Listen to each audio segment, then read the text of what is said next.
Good morning student. कक्षा 7 में हमने समाज में पाठ चौथा मुगल साम्राज्य स्थापना एवं विस्तार की आगे की वीडियो में चर्चा की थी। आज के वीडियो में हम उससे आगे की चर्चा करेंगे। शेरशाह के सुधार। शेरशाह के समय के दौरान दिल्ली में कौन कौन से सुधार हुए? दिल्ली पर शेरशाह का शासन 5 वर्ष तक रहा था। दिल्ली पर शेरशाह का शासन 5 साल तक रहा था। इस अल्प अवधि में उसने अनेक सुधार किए थे।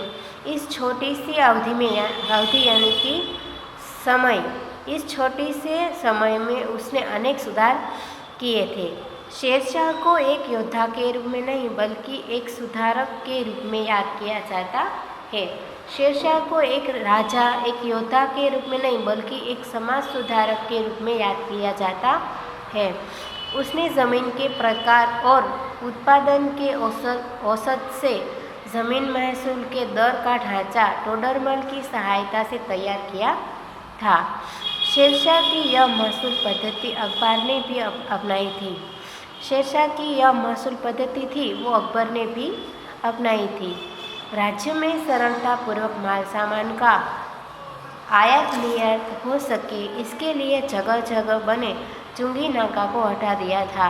राज्य में जो माल तैयार होता था उसे सरलता से आयात निर्यात हो सके, इसलिए जगह जगह पर जो चुंगी नाका को बनाए थे उसको भी हटा दिया था।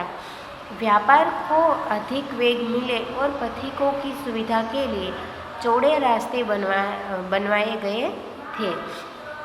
व्यापार को ज़्यादा से ज़्यादा वेग मिले और पथिकों की सुविधा के लिए रास्ते चौड़े बनवाए गए थे, जिसमें पहला है आगरा से बुरहानपुर, दूसरा है आगरा से मारवाड़ और तीसरा है लाहौर से मुल्तान प्रसिद्ध है। शेरशाह ने जो रास्ते चौड़े बनवाए थे उसमें मुख्य 3 रास्ते हैं।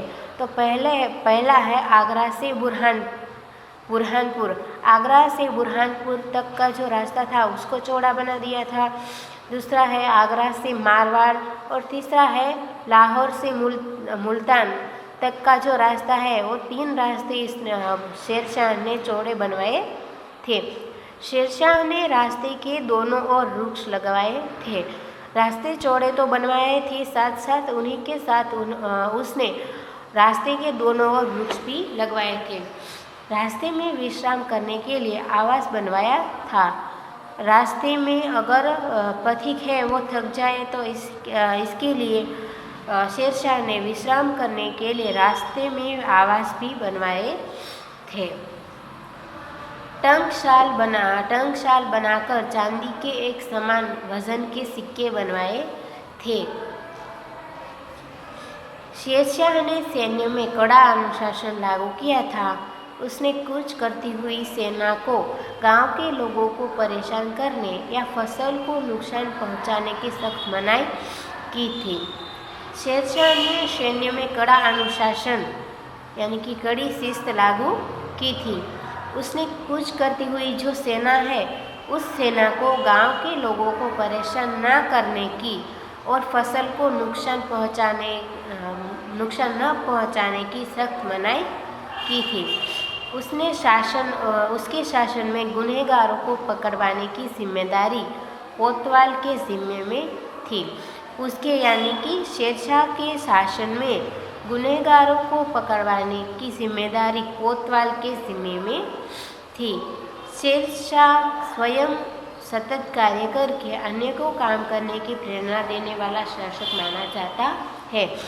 शेरशाह एक ऐसा राजा था जो खुद यानी कि स्वयं सतत कार्य करके अन्य को काम करने की प्रेरणा देने वाला शासक माना जाता है। चित्तौड़ की यश गाथा। मुगल शासकों को मेवाड़ के सिसोदिया राजपूत के आए दिन युद्ध लड़ना पड़ता था। शूरवीर सिसोदिया राजपूत मुगल सत्ता स्वीकार करने के लिए तैयार नहीं थे।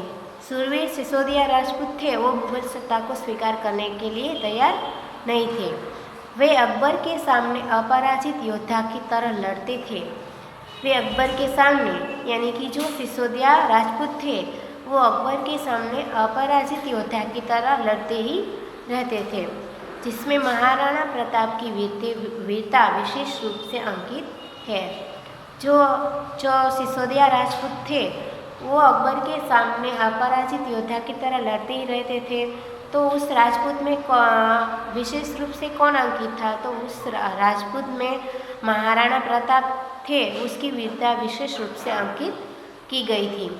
चित्तौड़ के सिसोदिया वंश के शासकों में महाराणा प्रताप अकबर के विरुद्ध अंत तक अपराजित वीर की तरह लड़ते रहे। चित्तौड़ के सिसोदिया वंश के शासकों में महाराणा प्रताप अकबर के विरुद्ध अंत तक अपराजित वीर की तरह लड़ते रहे। अकबर मेवाड़ में मुगल सत्ता स्थापित करना चाहता था। अकबर था वो मेवाड़ में मुगल सत्ता की स्थापना करना चाहता था। इसीलिए मेवाड़ और दिल्ली के बीच में युद्ध हुआ। इसमें हल्दी घाटी के मैदान में हुआ युद्ध सिंहा चिन्ह माना जाता है। अकबर था वो मेवाड़ में मुगल सत्ता स्थापित करना चाहता था, इसलिए मेवाड़ और दिल्ली के बीच में युद्ध हुआ। इसमें हल्दी घाटी के मैदान में हुआ युद्ध सीमा चिन्ह माना जाता था। उस समय अकबर के पास आधुनिक शस्त्र, पर्याप्त तोप, गोला बारूद और विशाल सैन्य थी। उस समय अकबर के पास आधुनिक शस्त्र भी थे, पर्याप्त तोप थी, गोला बारूद थे और विशाल सैन्य भी थी। जबकि महाराणा प्रताप के पास पर्वतीय प्रदेश का सहारा, शूरवीर राजपूत योद्धा, गिरिमालाओं में रहकर युद्ध करने में आदि वनवासी थे। जबकि महाराणा प्रताप के पास पर्वतीय प्रदेश का सहारा था, शूरवीर राजपूत योद्धा थे, गिरिमालाओं में रहकर युद्ध करने वाले आदि वनवासी थे। मुगलों की सागर जैसी सेना के सामने महाराणा प्रताप के 20 से 22 हजार शूरवीर सैनिक लड़े थे। मुगलों की सागर जैसी सेना के सामने, यानी कि अकबर की जो सागर जैसी सेना थी, उसके सामने महाराणा प्रताप के 20 से 22 हजार शूरवीर सैनिक लड़े थे। आज के वीडियो में हम इतना ही रखते हैं।